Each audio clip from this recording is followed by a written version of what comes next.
Hey everyone, my name's Stephanie Smith and I am here today to give you some Lyme hacks that I've learned over the last year in celebration of Lyme Disease Awareness Month this May.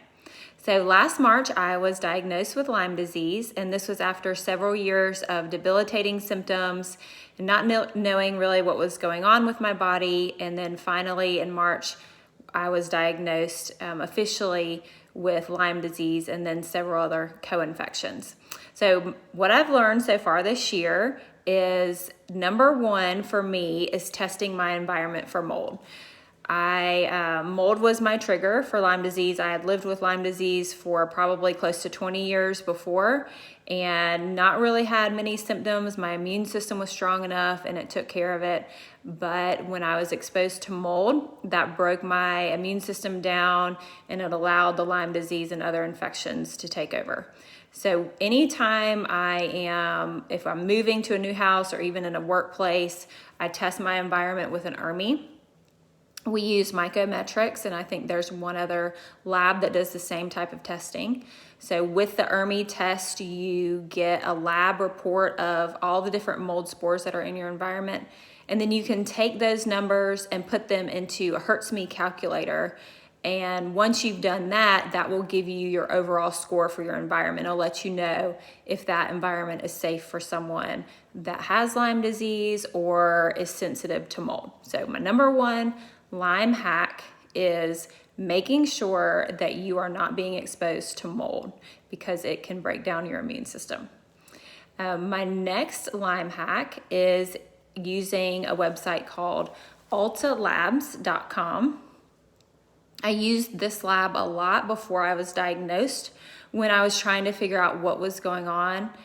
I was getting a lot of dismissal from doctors, or they weren't able to find out what was going on with me. And so I did a lot of research, I read a lot of books, and I started running my own labs. And I did that to protect myself from just the dismissal that I would get from doctors. And so I ran my own labs, and eventually I did run a Western blot. Alta Labs runs their labs through Quest. So it wasn't a response to an ELISA. I had a doctor run the ELISA for me. It was negative, so it did not go on to the Western blot. However, the test that I ordered myself through Alta Labs tested the ELISA, it was negative, but then they went ahead and did the Western blot, which I ordered. And with that, it came back, I had several bands that were positive, and I was able to take those results to my doctor and tell her that I had several Lyme bands positive. And then she was able to run a more comprehensive test through IGeneX for Lyme disease. And that's how I was ultimately diagnosed. So I would recommend using Alta Labs if you can, just to, get answers for yourself and not always having to rely on doctors. A lot of other things that you guys already know about, like binders, sauna, and hot yoga. I've used those things to help my body detox. And then one of the more favorite things that I've learned over the last few months, so Lyme disease patients usually have a lot of histamine problems, even mast cell issues, and I love to drink wine before all of this. And so I now am able to drink at least one glass of wine when I go out to dinner with friends. I use something called the wine wand,